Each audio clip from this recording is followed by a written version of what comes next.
അപ്പോൾ ഇത് KEC ഇൻ്റർനാഷണലിലെ chart analysis ആണ് നമ്മൾ നടത്താൻ പോകുന്നത്. അപ്പോൾ നമുക്കിത് കാണുമ്പോഴത്തേക്ക് അറിയാം ഈ ഒരു ചാർട്ട് ഒരു 2006 മുതലുള്ള ചാർട്ടാണ്. അപ്പം എല്ലാവർക്കും ചാർട്ട് ബ്രേക്കിംഗ് സെക്ഷൻ ഇഷ്ടപ്പെട്ടെന്ന് മനസ്സിലാകുന്നു. അതെങ്ങനെ പഠിക്കേണ്ടതെന്ന് വെച്ചാൽ ബേസിക്സ് ഓഫ് ട്രേഡിംഗ് പ്ലേലിസ്റ്റ് കിടപ്പുണ്ട്. അപ്പോൾ താല്പര്യമുള്ളവർ ജസ്റ്റ് ഒന്ന് കണ്ടു നോക്കുക. അപ്പം സബ് ചെയ്തില്ലെങ്കിലും നിങ്ങൾക്കത് കാണാവുന്നേ ഉള്ളൂ. നമ്മുടെ പ്ലേലിസ്റ്റ് എടുത്ത് നോക്കിയാൽ മതി. 10-36 വീഡിയോ ഉള്ളൂ, നിങ്ങൾക്കത് പഠിക്കാൻ പറ്റും. അപ്പോൾ നമുക്കിത് കാണുമ്പോഴത്തേക്ക് അറിയാം ഇവിടെ എന്തൊക്കെയോ കാര്യങ്ങൾ നടക്കുന്നുണ്ട്. അത് എന്തൊക്കെയാണെന്ന് നമ്മൾ അറിയണമല്ലോ. അപ്പോൾ ബേസിക് പ്യുവർ പ്രൈസ് ആക്ഷൻ, വേറെ ഇൻഡിക്കേറ്ററോ സംഭവമൊന്നും വലുതായിട്ട് ഉപയോഗിക്കാതെ നമുക്കത് കണ്ടുപിടിക്കാൻ പറ്റും. ഇവിടെ നമുക്കൊരു റെസിസ്റ്റൻസ് മാർക്ക് ചെയ്യാമല്ലോ. നമ്മളത് മാർക്ക് ചെയ്തു, കണ്ടോ. പിന്നെ നമുക്ക് നോക്കുമ്പോഴത്തേക്ക് അറിയാം ഇവിടെ ചെറിയൊരു ഡൗൺ വന്നിട്ടുണ്ട്. ഇവിടെ ഒരു ഏത് പാറ്റേണായി വന്നേക്കുന്നത്, പ്യുവർ ഡബിൾ ബോട്ടം പാറ്റേൺ വന്നിട്ടുണ്ട്. നമുക്കത് ക്ലിയറായിട്ട് ചില സമയത്ത് നമുക്ക് ഈ ടെക്സ്റ്റ് ബുക്കിനകത്ത് കാണുന്ന പോലെ തിയററ്റിക്കലി നമുക്ക് കാണാൻ പറ്റത്തുള്ളൂ. അപ്പം നമുക്കിവിടെ പല പാറ്റേണുകൾ വന്നിട്ടുണ്ട്. പിന്നെ നമുക്കിത് കാണുമ്പോഴത്തേക്ക് നമുക്കറിയാം ഇതാണ്ട് ഇവിടെ ഒരു ബ്രേക്ക് ഔട്ട് നടന്നിട്ടുണ്ട്. അപ്പോൾ ഈ ഒരു മുകളിലത്തെ റെസിസ്റ്റൻസ് വരെ നമുക്കത് ഹോൾഡ് ചെയ്യാമായിരുന്നല്ലോ. അത് ഹോൾഡ് ചെയ്താൽ എത്ര പ്രോഫിറ്റ് കിട്ടുമെന്നുള്ള കാര്യം നമുക്ക് നോക്കാം. നഷ്ടമില്ലാത്ത കേസാണ്, കാരണം കഴിഞ്ഞ കാര്യമാണ്. എന്നാലും നമ്മളൊരു കേസ് സ്റ്റഡി പോലെ നമ്മൾ പഠിക്കുന്നതേ ഉള്ളൂ. നമുക്ക് അവിടെ വരെ ഒന്ന് ഹോൾഡ് ചെയ്താൽ പോലും ഒരു അറ്റ്ലീസ്റ്റ് ഒരു 100% മൂവ്മെൻറ്റ് നമുക്ക് കിട്ടത്തില്ലായിരുന്നു. ഉറപ്പായിട്ടും അത് കിട്ടിയേനെ. ഇനി ബാക്കിയുള്ള കാര്യങ്ങളാണ് നമുക്ക് നോക്കേണ്ടത്. ബാക്കിയുള്ള കാര്യങ്ങൾ നമുക്ക് ഇങ്ങനെ നോക്കാം. ഒരു ട്രെൻഡ് ലൈൻ എടുക്കുന്നു, നമ്മൾ കണ്ടൊരു സപ്പോർട്ട് നമ്മൾ ഇങ്ങനെ മാർക്ക് ചെയ്യുന്നു. ഇതുകൊണ്ട് ഇങ്ങനെ നമ്മളൊന്ന് മാർക്ക് ചെയ്ത് വിടുന്നു. ഞാനിപ്പോൾ ജസ്റ്റ് നിങ്ങൾക്ക് വേണ്ടിയിട്ട് വീഡിയോ, ഞാനിപ്പോൾ ജസ്റ്റ് ജിമ്മിൽ പോയി ഇപ്പം വന്നേ ഉള്ളൂ. പക്ഷേ എന്നാലും നിങ്ങൾക്ക് വേണ്ടിയിട്ട് ആ ഒരു വീഡിയോ ഞാനത് ചെയ്യുന്നതേ ഉള്ളൂ. കാര്യം അത് നിങ്ങൾക്കത് പ്രോഫിറ്റ് കിട്ടട്ടെ, നിങ്ങൾക്കൊരു എൻട്രി കിട്ടട്ടെ എന്നുള്ള രീതിയിൽ. കാരണം നമ്മളിത് കൃത്യം സമയത്ത് പറഞ്ഞില്ലെന്നുണ്ടെങ്കിൽ പിന്നെ എൻട്രി ടൈം നിങ്ങളൊരു വ്യൂ കിട്ടുന്ന ആ ഒരു എൻ്റെ ഒരു വ്യൂവിലുള്ള അത് കാര്യം ഞാൻ പറഞ്ഞിട്ടാലേ നിങ്ങൾക്കും അത് കറക്റ്റ് ആകുന്നുണ്ടെങ്കിൽ ഒരു എൻട്രി എടുക്കാമല്ലോ. അപ്പോൾ നമ്മളത് ജസ്റ്റ് ഇങ്ങനെ ഒരു റെസിസ്റ്റൻസ് നമ്മളിവിടെ മാർക്ക് ചെയ്യുന്നു. അപ്പോൾ ബ്ലൂ ലൈൻ ശ്രദ്ധിക്കുക, ഇതെല്ലാം വിട്ടേക്കുക, ഈ ഒരു ഐറ്റം വിട്ടേക്കുക. പിന്നെ നമ്മൾ കാണുന്ന കാര്യം എന്താ, ഇവിടെ നമുക്ക് നോക്കുമ്പോഴത്തേക്ക് അറിയാം ഇവിടെ ഒരു പ്രോപ്പറായിട്ട് നമുക്കൊരു റെസിസ്റ്റൻസ് നിങ്ങൾ വരയ്ക്കുമ്പോൾ ഒന്ന് ക്ലിയർ ആയിട്ടൊന്ന് വരച്ച് വിടണം കേട്ടോ. ഞാനത് ഒരു ഓക്കെ ആണ്. അപ്പോൾ നമുക്ക് മെയിനായിട്ട് നോക്കേണ്ട ഭാഗം ഇതേ ഉള്ളൂ. ഇവിടെ ഒരു ഡൗൺ വന്നു, ഇവിടെ ഒരു ബ്രേക്ക് നമ്മൾ കിട്ടിയായിട്ട് വരച്ചു. അപ്പോൾ ഇവിടെ ഒരു റെസിസ്റ്റൻസ് കിടപ്പുണ്ട്. നമുക്കത് ഇവിടെ നമുക്ക് ഈ 2 പോയിൻറ്റ് കിട്ടി കഴിയുമ്പോഴത്തേക്ക് ഈ ഒരു 2 പോയിൻറ്റ് കിട്ടുമ്പോൾ തന്നെ നമുക്ക് നീട്ടി വരയ്ക്കുമ്പോൾ തന്നെ ഓർത്ത് നോക്കി അതൊരു കാണുമ്പോൾ തന്നെ നിങ്ങൾക്ക് അറിയാം ഇത് എന്തോരം ഇമ്പോർട്ടൻ്റ് ആയിട്ടുള്ളൊരു ലൈനാണ്. ഓക്കെ, പിന്നെ നമുക്ക് എക്സ്ട്രാ നമുക്ക് വരയ്ക്കാവുന്ന കുറച്ച് കാര്യം എന്ന് പറയുമ്പോഴേക്കും നമുക്ക് ഇങ്ങനെ വേണേലൊന്ന് വരച്ചിടാം. എന്താണ്ട് ഇവിടെ നിന്ന് ഇങ്ങനെ വേണേലൊരു ലൈൻ വേണം നമുക്ക് വരച്ചിടാം, തൊട്ടടുത്തൊരു റെസിസ്റ്റൻസ് എന്നുള്ള രീതി വരച്ചിട്ട്. ഇപ്പോൾ തൽക്കാലം ഇതെല്ലാം ഒന്ന് പോട്ടെ. അപ്പോൾ നിങ്ങൾക്കറിയാം ഇത് മുകളിലോട്ടോ താഴോട്ടോ ഇങ്ങനെ കളിച്ചുകൊണ്ടിരിക്കുക. പിന്നെ നമുക്ക് ചെയ്യാൻ പറ്റുന്ന കാര്യം എന്താ, ഇവിടെ ഈ ഒരു ഏരിയ കണ്ടോ, ഈ ഒരു ഏരിയ എന്ന് പറയുമ്പോഴത്തേക്ക് ഈ ഒരു ഏരിയ ബ്രേക്ക് നടന്നിട്ടുണ്ട്. പിന്നെ അത് മാത്രമല്ല വേറൊരു ഐറ്റം കൂടെ കാണിച്ചു തരാം.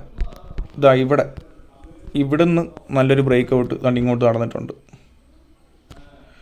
കണ്ടോ. ഇപ്പോൾ ഇവിടെ ഒരു ബ്രേക്ക് ഔട്ട് നടന്നു, ഇവിടെ നിന്നൊരു ബ്രേക്ക് ഔട്ട് നടന്നു, ഇവിടെ ചെറിയൊരു കൺസോൾട്ടേഷനിലാണ് നടന്നുകൊണ്ടത്. അപ്പോൾ ഒരു എൻട്രി പോയിൻ്റ് ഏകദേശം വന്നു. ഇവിടെ ഒരു ബ്രേക്ക് ഔട്ട് വിത്ത് റീടെസ്റ്റാണ് ഇവിടെ നടന്നത്. ഞാനിത് പറയുന്നത് നിങ്ങൾക്ക് ക്ലിയർ ആണെന്ന് തോന്നുന്നു, കാരണം ഞാനിപ്പോൾ ജിമ്മിൽ പോയിട്ട് പെട്ടെന്ന് ഡയറക്റ്റ് വന്നതുകൊണ്ട് ആ ഒരു എനർജി ലെവലില്ല. പക്ഷേ നിങ്ങൾക്ക് വേണ്ടി ഞാൻ ആ വീഡിയോ ചെയ്യാം. അപ്പം നമുക്കൊരു ചെറിയൊരു ടൈം ഫ്രെയിമിലോട്ട് നമുക്ക് പോകുമ്പോഴത്തേക്ക് അറിയാം ഇവിടെ നിന്നും ഒരു വേറൊരു ബ്രേക്ക് ഔട്ടും അവിടെ നടന്നിട്ടുണ്ടെന്ന്. അതുകൊണ്ട് ഇവിടെ ഒരു ഗ്യാപ്പ് അപ്പ് നടന്നു. ഇപ്പോൾ ചെറിയൊരു ഡൗണൊക്കെ വരും, പക്ഷേ നമ്മുടെ ചാത്തന്മാർ അനുഗ്രഹിച്ചാൽ, ചുമ്മാ പറയുന്നതാണ് കേട്ടോ, അത് പ്രത്യേകിച്ച് ഞാൻ ആരെയും ഉപാസിക്കുന്നൊന്നുമില്ല. അപ്പം ഇവിടെ ഒരു ബ്രേക്ക് നടന്നിട്ടുണ്ട്. അപ്പോൾ തൊട്ടടുത്തുള്ളൊരു റെസിസ്റ്റൻസ് എന്ന് പറയുമ്പോഴത്തേക്ക് എവിടെ കിടക്കുന്നത്, താണ്ടി ഇവിടെയാണ് നമ്മൾ കിടക്കുന്നത്. അപ്പോൾ തന്നെ എന്തോരം പോയിന്റ് നമുക്ക് കിട്ടിയെന്ന് കണ്ടോ.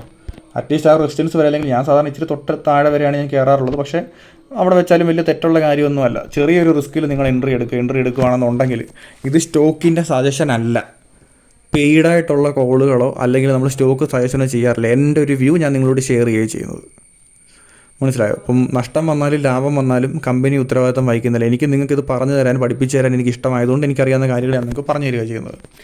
അപ്പം ഉറപ്പായിട്ടും നിങ്ങൾക്ക് നല്ലൊരു മൂവ്മെൻറ്റ് ക്ലിയർ രീതിയിൽ എടുത്താൽ നിങ്ങൾക്കത് കിട്ടും. അപ്പോൾ ഞാനിത് ചെറുതാക്കി ഇങ്ങനെ വെച്ച് തരാം. അപ്പം ഇതിനകത്തുള്ള എനിക്ക് ഇഷ്ടപ്പെട്ടൊരു കാര്യം എന്ന് പറയുമ്പോഴത്തേക്ക് നമുക്കൊരു ഡബിൾ ബ്രേക്ക് ഔട്ട് അവിടെ കിട്ടുന്നുണ്ട്. അതായത് ഇവിടെ ഒരു ബ്രേക്ക് ഔട്ട് കിട്ടിയിട്ടാണ് നമുക്കിവിടെ ഒരു ചെറിയ റീടെസ്റ്റ് വന്നേക്കുന്നത്. ആ ഏരിയയും ബ്രേക്ക് ഔട്ട് കടന്നിട്ടുണ്ട്. അതായത് ഒരു ബ്രേക്ക് ഔട്ട് ഉണ്ട്, ഇവിടെ കിട്ടി, ഇവിടെ ഒരു ബ്രേക്ക് ഔട്ട് കിട്ടി. അപ്പോൾ ഇനിയും ചെറുതായിട്ട് ഇങ്ങനെ സൈഡിലോട്ട് ഇങ്ങനെ പോയിട്ട് മുകളിലോട്ട് പോകാനാണ് ചാൻസ്. അത് ഞാൻ വേണേൽ മാർക്ക് ചെയ്ത് കാണിച്ചു തരാം. അതിങ്ങനെ പോയിട്ട് മുകളിലോട്ട് പോകാനാണ് ചാൻസ്. പിന്നെ ഇതിൻ്റെ ഒരു എക്സ്ട്രീം നെഗറ്റീവ് കേസ്, കാരണം ഈ ലോകത്തൊരു തമ്പുരാനും വരച്ച് കഴിഞ്ഞാൽ കൃത്യം രീതിയിലൊന്നും പോകണമെന്നൊന്നുമില്ല. അപ്പം ചെറിയൊരു സ്റ്റോപ്പ് ലോസോടുകൂടി തന്നെ കയറുക. നിങ്ങൾക്ക് ലോജിക്കൽ സ്റ്റോപ്പ് ലോസ് ആയിട്ട് വേണമെങ്കിൽ ഈ ഒരു റെസിസ്റ്റൻസിന് താഴെ വെക്കാം.